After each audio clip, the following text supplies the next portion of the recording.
ప్రభునామమునకు స్తోత్రాలు. ప్రభు ఉచితమైన కృపను బట్టి మరొకసారి మనమంతా ఈ రీతిగా కలుసుకోవడానికి ప్రభువు సహాయం చేశారు.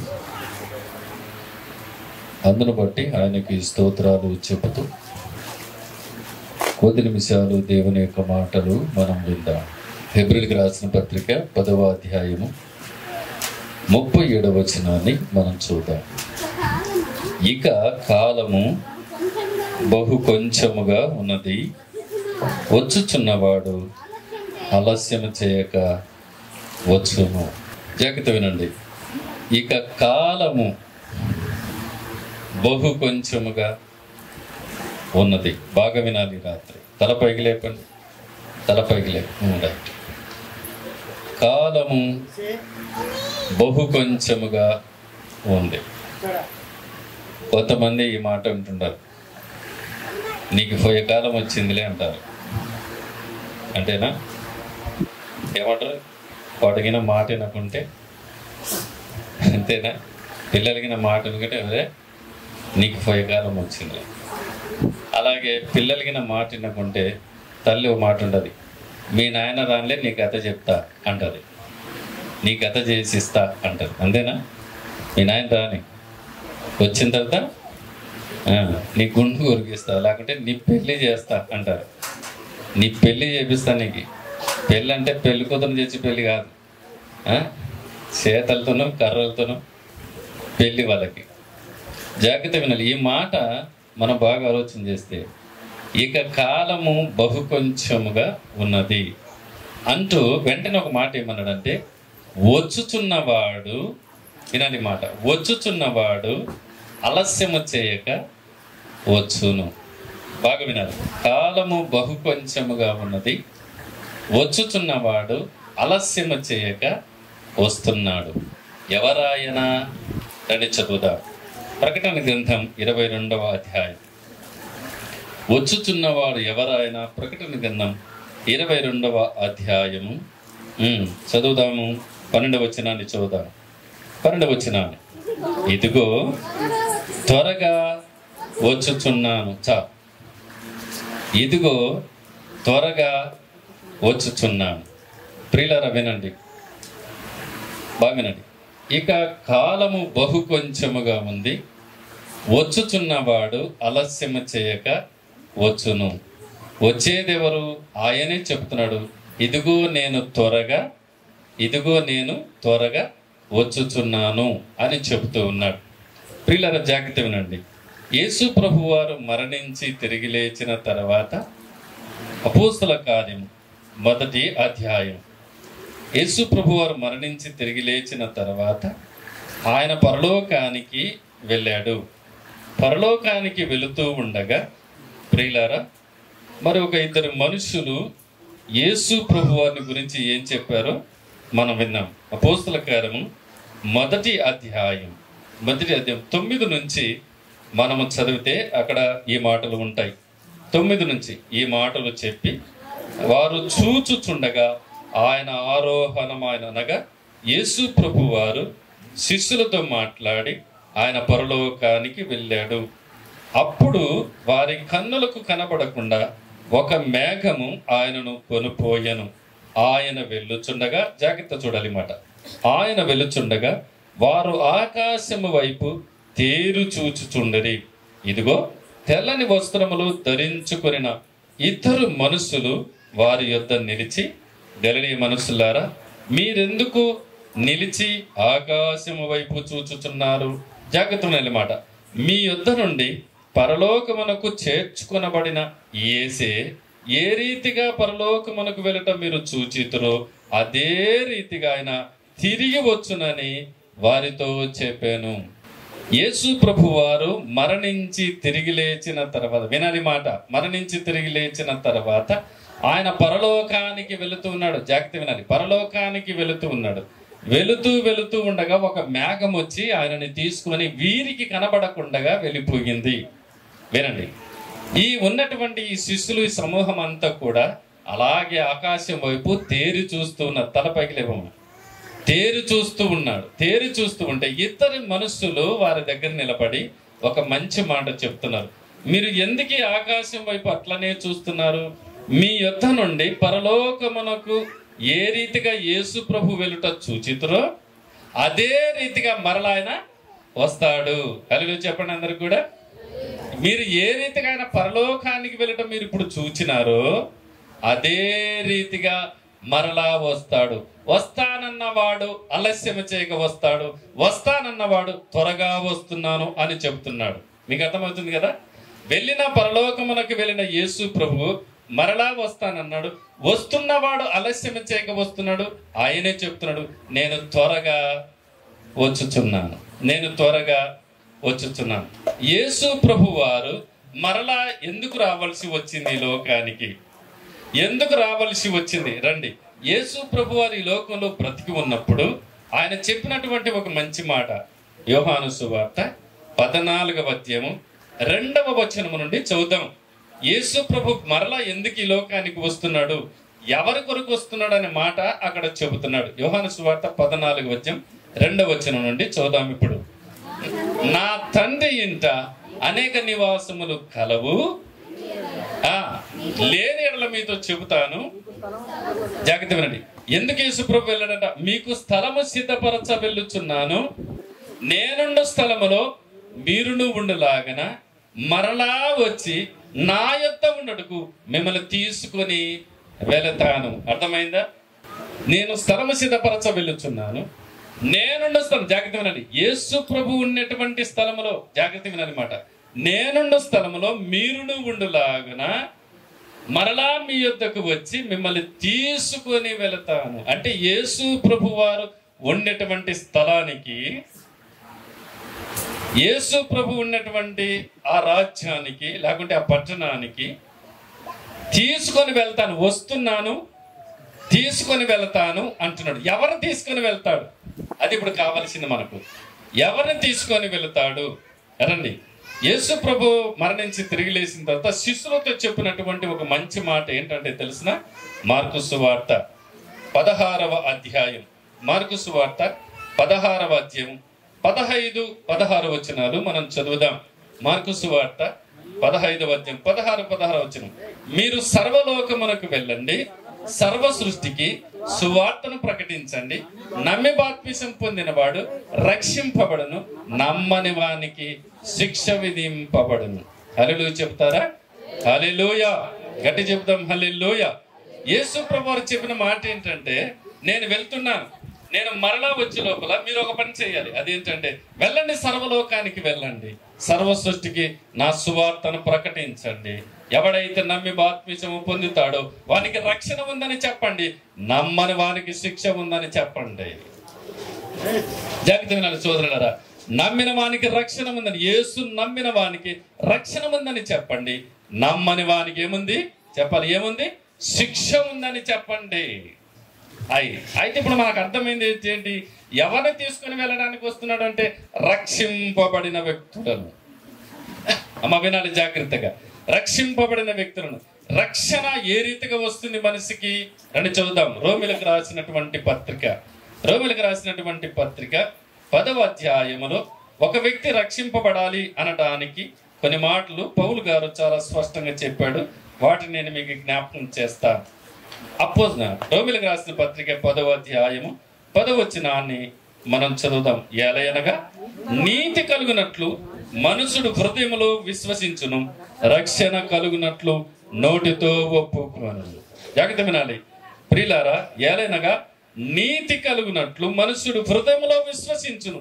ఎవరిని విశ్వసించాలి అని అంటే, యేసు ప్రభు నిజమైన దేవుడు అని, నిజమైన రక్షకుడు అని, పాపము నుండి విముక్తి చేయగలిగినటువంటి రక్షకుడని, పాపులను రక్షించడానికి వచ్చినటువంటి రక్షకుడని, పాపిని క్షమించి పాపాన్ని తీసివేసి పరిశుద్ధపరిచి పరలోకములో చేర్చగలిగిన రక్షకుడు ఆయనేని నీ హృదయములో విశ్వసించాలి. అందుకే యేసు ప్రభు వారు ఈ లోకములో జన్మించక మునుపే యోసేపుతో గాబ్రియేలు దూత చెప్పిన ఒక మంచి మాట. మత్తయి సువార్త 1వ అధ్యాయం 21వ వచనాన్ని చదువుదాం. యేసు ప్రభు వారి గురించి, ఆయన ఇంకా ఈ లోకంలో జన్మించక మునుపే గాబ్రియేలు దూత మరి యోసేపుతో చెప్పినటువంటి ఒక మంచి మాట. మత్తయి సువార్త 1వ అధ్యాయం 21వ వచనం. ఆమె ఒక కుమారుని కను. జాగ్రత్త వినండి. తన ప్రజల నుండి వారి పాపముల నుండి ఆయనే రక్షించును గనక ఆయనకు యేసు అనే పేరు పెడతారు. ఎవరిని రక్షించడానికి వచ్చినాడంట ఆయన? చెప్పాలి, ఇప్పుడు చెప్పాలి. ఎవరిని రక్షించడానికి? పాపులను. అదే పౌలు గారు చెప్తాడు తిమోథెయుకు రాసిన మొదటి పత్రిక 1:15లో, పాపులను రక్షించుట కొరకు క్రీస్తు యేసు లోకానికి వచ్చెను. ఎవరిని రక్షించడానికి వచ్చాడంట ఆయన?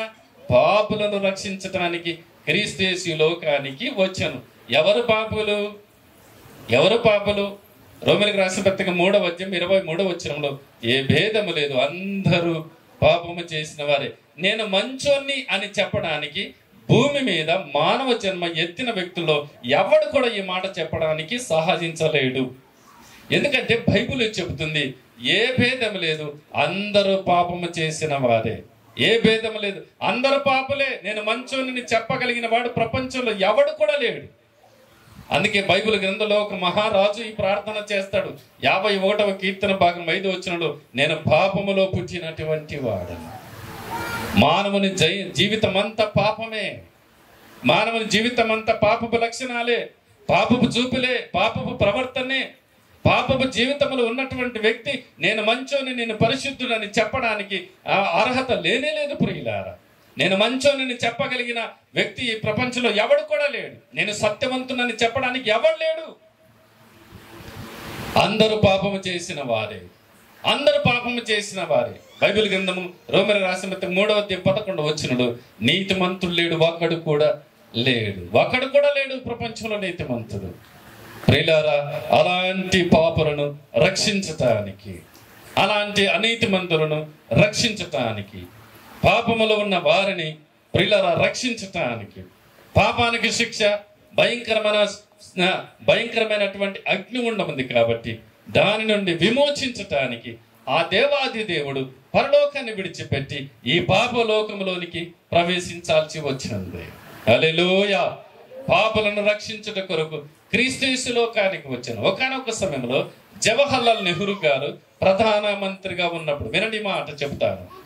జవహర్లాల్ నెహ్రూ గారు ప్రధానమంత్రిగా ఉన్న సమయాల్లో ప్రియులారా ప్రపంచ ప్రఖ్యాతిగాంచినటువంటి ఒక మంచి దైవజనుడు డాక్టర్ బిల్లీ గ్రహం గారు ఇండియా దేశానికి వచ్చాడు. ఆయన అమెరికా దేశం నుండి. డాక్టర్ బిల్లీ గ్రహం గారు ప్రపంచ ప్రఖ్యాతిగాంచిన ఒక మంచి దైవ సేవకుడు. ఆయన ఇండియా దేశానికి వచ్చినప్పుడు అప్పుడు పార్లమెంట్లోన నెహ్రూ గారు ఉన్నప్పుడు ఒక విజిటింగ్ కార్డు పంపించాడు. తన కార్డును, పలానా అమెరికా దేశం నుండి ఇలా బిల్లీ గ్రహం గారు వచ్చారు, మిమ్మల్ని కలవాలని.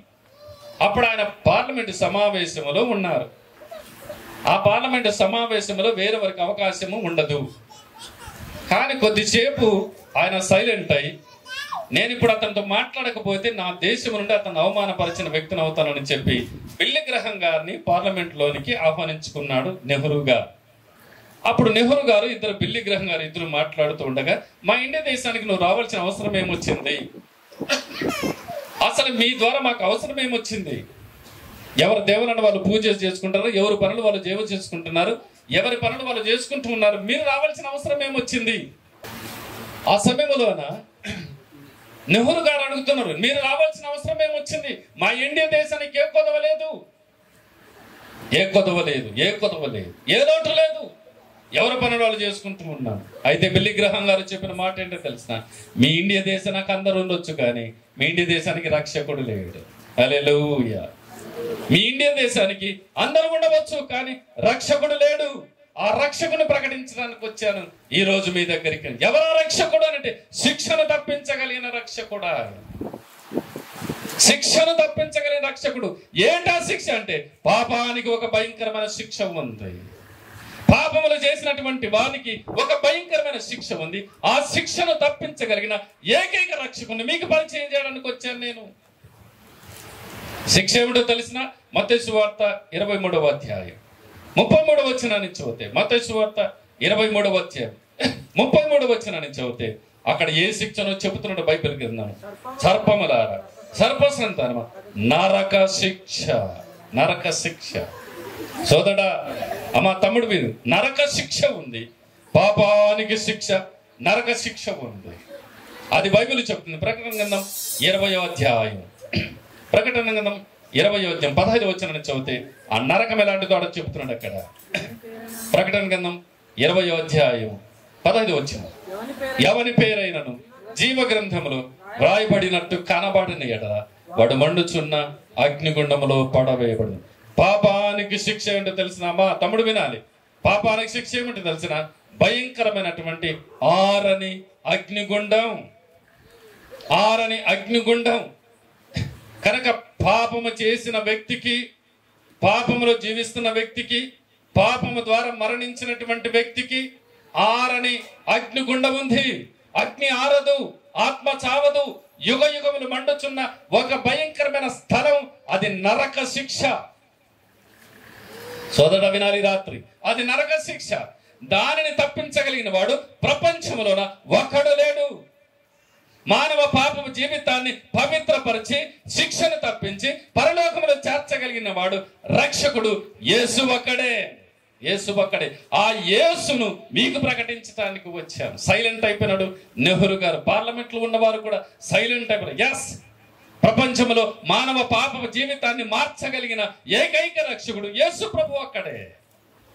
యేసు ప్రభు ఒక్కడే పాపానికి ఉన్న శిక్షను తప్పించగలిగిన వాడు. పాపిని రక్షించి శిక్షను తప్పించి పరలోకంలో చేర్చగలిగిన రక్షకుడు ఆయన. ఎస్, నమ్మి బాప్తిసం పొందిన వాడు రక్షింపబడును, నమ్మని వానికి శిక్ష శిక్ష శిక్ష ఉంది. దానిని చెప్పండి అని చెప్పి వెళ్ళిపోయాడు ఆయన. వినండి, అందుకే ప్రపంచవ్యాప్తంగా ఇప్పటికీ సువార్త ప్రకటించబడుతుంది. కుటుంబ ప్రార్థన ద్వారా, వీధి ప్రార్థన ద్వారా, సువార్త ప్రకటన ద్వారా, రేడియోల ద్వారా, టీవీల ద్వారా ఎప్పటికీ సువార్త ప్రకటించబడుతుంది. వచ్చుచున్నవాడు, సోదరుడు వినాలి, వచ్చుచున్నవాడు ఆలస్యం చేయకవచ్చును. ఇదిగో నేను త్వరగా వస్తున్నాడు. అయిపోయింది అందరూ కూడా అంటున్నారు. పొయ్యే కాలం వచ్చింది అంటున్నారు అందరూ.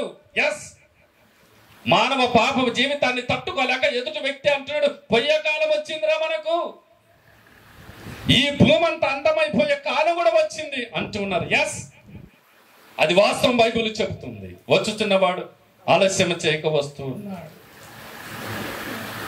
నబిమాత్మిసం పొందినవాడు, రక్షింపబడినవాడు. నువ్వే నిజమైన దేవుడు నాయన, ఏకైక రక్షకుడు, నా పాప జీవితానికి శిలువలో ప్రాణాన్ని త్యాగం చేసిన రక్షకుడు నువ్వే నా దేవుడు అని విశ్వసించి రక్షింపబడి నమ్మి బాప్తిసం పొంది దేవాతని నీకు స్తోత్రం అని బ్రతుకుతున్న వారిని తీసుకుని వెళ్ళడానికి వస్తున్నాడు ఆయన. హల్లెలూయా. తీసుకుని వెళ్ళడానికి వస్తున్నాడు. ఎవరిని? అందరినీ కాదు.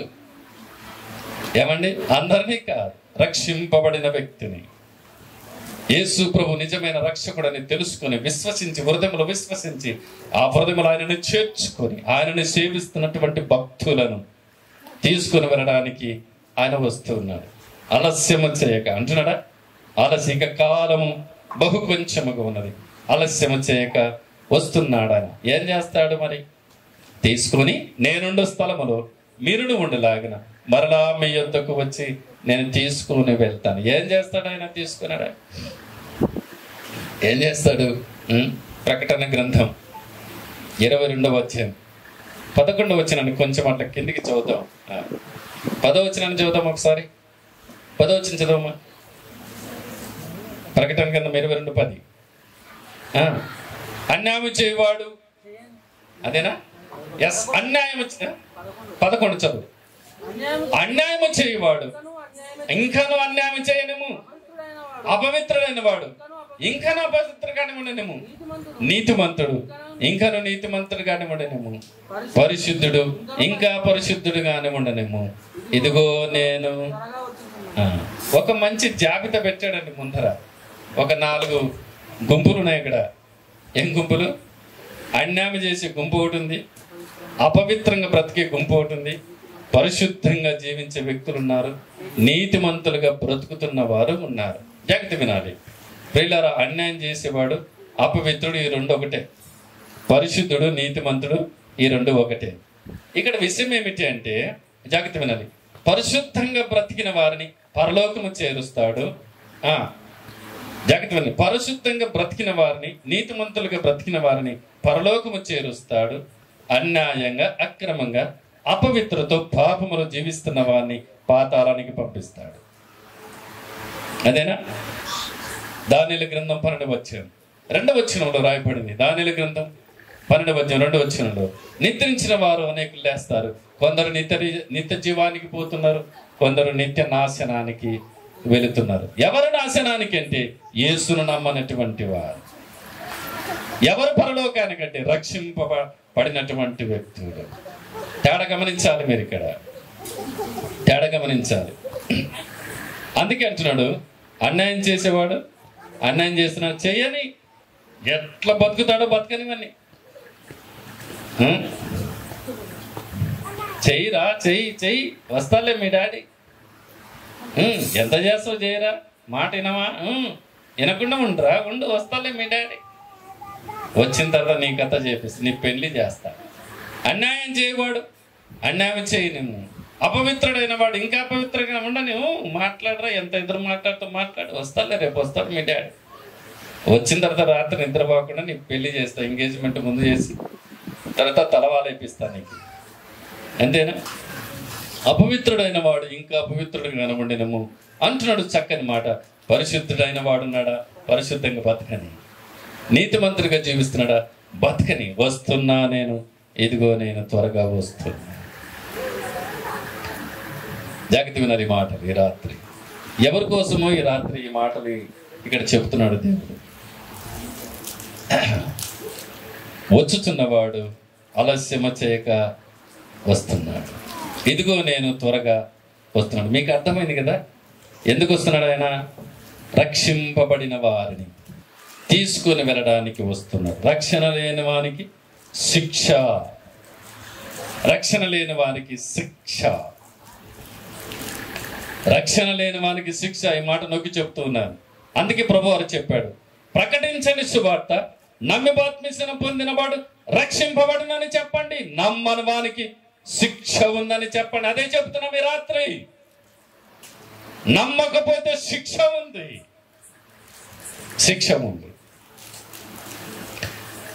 ఒకసారి ఒక ఆయన ఇలా చెప్తున్నాడు, నన్ను ఎవరు ఏం చేయలేరు అంటాడు. నన్ను ఎవరు ఏం చేయలేరు, ఎవరు ఏం చేయలేరా? చేసేటోడు ఒకడు ఉన్నాడే. నిన్ను పోలకులు ఎవరు ఏం చేయలేరు, కరెక్టే, కానీ చేసేటోడు ఒకడు ఉన్నాడు. నువ్వు ఆయనకి భయపడకపోతే నీ దుమ్ము దులుపడమే, అర్జెంటే కాదు. ఏమండి, దాన్ని బట్టి ఆ మాటను బట్టి ఒక పాట రాసిన నేను. చూస్తారా ఒకసారి? చూద్దాం ఒకసారి. ఆ మాట అతడు అన్న ఒక మాట, నన్ను ఎవరేం చేయలేరు. ఏంటంటే ఎవరేం చేయలేరు, దేవుడు చూస్తలేడా నిన్ను, దేవుడు నిన్ను చూస్తలేడా, నన్ను ఎవడు చేయలేడు. మట్టి దేహముతో ఉన్నావో మానవ, మట్టి మనిషివని నీకు తెలియదా? నీ ప్రాణం అనేది కాదు, నీ ఆత్మ అనేది కాదు, నీ దేహం అనేది కాదు, అంతా దేవుందే. అలాంటప్పుడు నన్ను ఎవడు చేయలేని మాట్లాడతావా? అప్పుడు నేను అతనితో ఒక మాట అన్నాను, దేవుడు నిన్ను చూస్తున్నాడు. జాగ్రత్తగా మాట. దేవుడు 2 సంవత్సరాలుగా అతడు వ్యాధికి గురై, వినాలి మాట చెప్తున్నా, ప్రత్యక్షంగా చెప్తున్నా, నన్ను ఎవడు ఏం చేయలేడు అని నాతోటే మాట్లాడాడు. నేను చెప్పాను అతనితో, దేవుడు నిన్ను చూస్తూ ఉన్నాడు. ఎస్, 2 సంవత్సరాలుగా వ్యాధికి గురైనాడు. నశించి నశించి నశించి ఏమండి అలాగే కన్నుమూసాడు. ఎస్, నన్ను ఎవడేమో చేయలేడని విరగొయ్యుతున్నాడు. ఏమండి, ఆ మాటని కదిలించబడి ఈ పాట రాయాల్సి వచ్చింది. దేవుడు చూస్తున్నాడనే ఒక వ్యక్తి ఆ దేవునికి భయపడితే, దేవుడు చూస్తున్నాడని ఆ దేవునికి ఒక పరిశుద్ధమైన వ్యక్తిగా జీవించగలిగితే అదే ధన్యకరం భూలోకంలో. అంతకంటే మించింది ఏది లేదు. ఇక మిగతా అది ఏదో ఆలోచించినా నువ్వు దేవుని ఎదురు నిలబడాల్సి వస్తూ ఉంది. పడుకున్నామా మాట?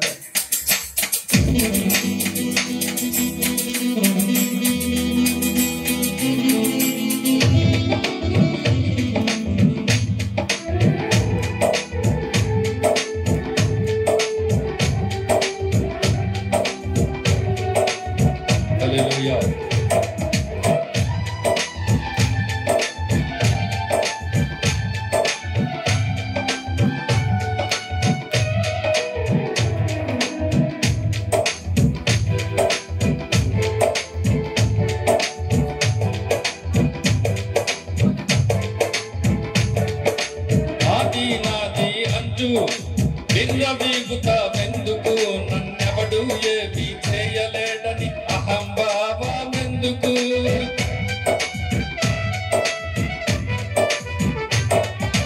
నాది నాది అంటూ విర్రవీగుతావెందుకు నన్నెవడు ఏమీ చేయలేడని అహంభావమెందుకు ఏ సమయములో ఏమి జరుగునో తెలియనా దేవుని యందు భయభక్తులతో జీవించుట ధన్యం ఏ సమయములో ఏమి జరుగునో తెలియనా దేవుని యందు భయభక్తులతో జీవించుట ధన్యం నీ దేహం నీతి కాదు నీ ఆత్మ నీతి కాదు నీ ప్రాణం నీతి కాదు తెలుసుకోనేస్తమా నీ దేహం నీతి కాదు నీ ఆత్మ నీతి కాదు నీ ప్రాణం నీతి కాదు తెలుసుకోనేస్తమా మట్టి దేహముతో ఉన్న ఓ మానవా మట్టి మనిషివని నీకు తెలియదా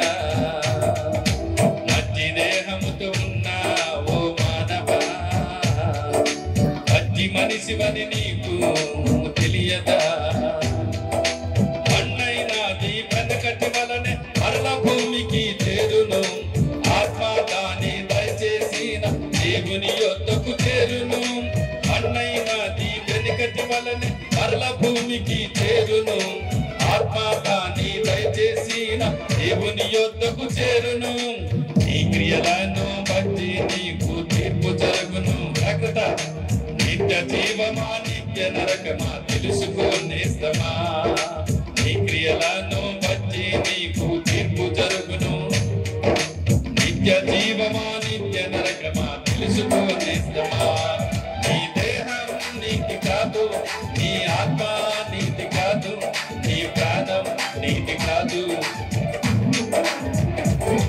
నీ దేహం నీతి కాదు నీ ఆత్మ నీతి కాదు నీ ప్రాణం నీతి కాదు తెలుసుకోనేస్తమా మట్టి దేహముతో ఉన్న ఓ మానవా మట్టి మనిషివని నీకు తెలియదా మట్టి దేహముతో ఉన్న ఓ మానవా మట్టి మనిషివని నీకు తెలియదా ఈ లోకములో నా ఉన్నదంతయు సమస్తము వ్యర్థం మరణించే సమయములో నా ఏది తీసుకొని పోలేవు ఈ లోకములో నా ఉన్నదంతయు సమస్తము వ్యర్థం మరణించే సమయములో నా ఏది తీసుకొని పోలేవు ఏ రీతిగా వచ్చావు ఆ రీతిగా పోవాలి ఎక్కడ నుండి వచ్చావు అక్కడికెళ్ళాలి ఏ రీతిగా వచ్చావో ఆ రీతిగా పోవాలి ఎక్కడ నుండి వచ్చావు అక్కడికెళ్ళాలి నీ దేహం నీతి కాదు నీ ఆత్మ నీతి కాదు నీ ప్రాణం నీతి కాదు తెలుసుకోనేస్తమా నీ దేహం నీతి కాదు నీ ఆత్మ నీతి కాదు నీ ప్రాణం నీతి కాదు తెలుసుకోనేస్తమా మట్టి దేహముతో ఉన్న ఓ మానవా మట్టి మనిషివని నీకు తెలియదా మట్టి దేహముతో ఉన్న ఓ మానవా మట్టి మనిషివని నీకు తెలియదా మట్టి మనిషివని నీకు తెలియదా ఒట్టి మనిషివని నీకు తెలియదా దేవుని స్తోత్రం ఈ పాట పాడుకోండి నేర్చుకోండి మీ ఆత్మీయ జీవితానికి ఎంతో ఆశీర్వాదకరం ఎందుకు ఈ మాట నేను చెప్తున్నా అంటే ప్రభు నాతో ఒక మాట చెప్పాడు కుమారుడు పాడే పాటలు నేను కార్యం చేస్తానని చెప్పాడు అందుకే ఎంతోమంది జీవితాలలో పాటలు పాడుతుండగా వారి జీవితాలు దర్శించబడి ఆ పాటల ద్వారా దేవుణ్ణి మహిమపరిచారు దేవుడు నాకు ఇచ్చిన ప్రతి పాట ప్రభు పాదాల దగ్గర కన్నీరు కార్చి ప్రార్థనతో పాటలు రాసేటువంటి కృప దేవుడు ఇచ్చాడు అందును బట్టి ఈ రోజు కూడా నేను కారులో వస్తున్నగా నా 3వ సీట్ రికార్డ్ చేసినటువంటి రికార్డింగ్ ప్లేయర్ ప్రవీణ్ అని హైదరాబాద్లో ఉంటాడు అనుకోకుండా నాకే ఆయన కాంటాక్ట్ అయింది ఇన్స్టాగ్రామ్లో పెట్టినప్పుడు కొన్ని వేల మంది చూస్తున్నారు ఈ పాటలను వీక్షిస్తున్నారు ఏమండి కారులో మేము వస్తుండగా మా పిల్లలు మేమంతా మాట్లాడుకుంటూ ఉంటే ఒక 2 మాటలు పాటల ద్వారా చెబుతూ ఉంటే 16,000 మంది ఈ ప్రోగ్రాన్ని వీక్షిస్తున్నారు డాడీ అని మా పిల్లలు చెబుతూ ఉన్నారు. ఎందుకు ఈ విషయాన్ని చెప్తున్నా? ఎస్, ఒక వ్యక్తి నన్ను ఎవడు ఏమి చేయలేడు అన్న మాటకి ఈ పాట రాయాల్సి వచ్చింది. నువ్వు మట్టి మనిషివని తెలదా? నువ్వు మట్టి మనిషివని తెలుసా? ఈ లోకం విడిచేటప్పుడు ఏమైనా తీసుకొని పోతావా? నువ్వు వచ్చినప్పుడు ఏమి రాలేదు, నువ్వు పుట్టినప్పుడు ఏమన్నా బట్టలు నీ కాడ ఏమి లేదే, పోయేటప్పుడు కూడా అట్లే పోతావని తిమోతి రాసిన పత్రిక 6వ అధ్యాయంలోన కింది వచనాల్లో చదివితే ఉంటుంది. మనం ఈ లోకంలోనికి ఏమి తీసుకుని రాలేదు, పోయేటప్పుడు కూడా ఏమి తీసుకొని వెళ్ళట్లేదు.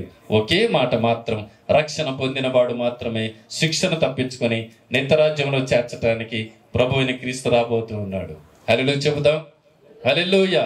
రక్షణ పొందిన వారిని తీసుకుని వెళ్ళడానికి వస్తున్నాడు. వచ్చుచున్నవాడు ఆలస్యం చేయక వచ్చును. నీ ఇష్టానుసారంగా నువ్వు బతుకుతున్నావా? నీ ఇష్టానుసారంగా దేవునికి దూరమై దేవుని మాట వినకుండా దేవుడు ఉన్నాడనే భయం కూడా లేకుండా నీకు ఇష్టమైనట్టుగా జీవిస్తున్నావా? అన్యాయం చేయవాడు అన్యాయం చేయనము, అపవిత్రుడైన వాడు అపవిత్రుడైన వస్తాను నేను వానికి అత్త చేస్తానన్నట్టుగా ఏం చేస్తాడు? తీసి నరకంలో పడేస్తాడు. యుగయుములు అబ్బా అన్న లేదు, అమ్మ అన్న లేదు. యుగయుములు కాలుచున్నటువంటి భయంకరమైన స్థలం.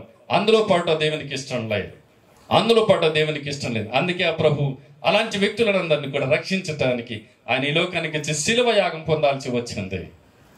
మనందరి పాపాన్ని తనపైన వేసుకొని మన మీద ఉన్న పాపపు శిక్షను అంతా శిలువలో అనుభవించి ఆ శిక్ష నుండి తప్పించి నిత్యరాజ్యంలో చేర్చడానికి ఆ ప్రియ ప్రభు ప్రాణాన్ని త్యాగం చేయాల్సి వచ్చింది.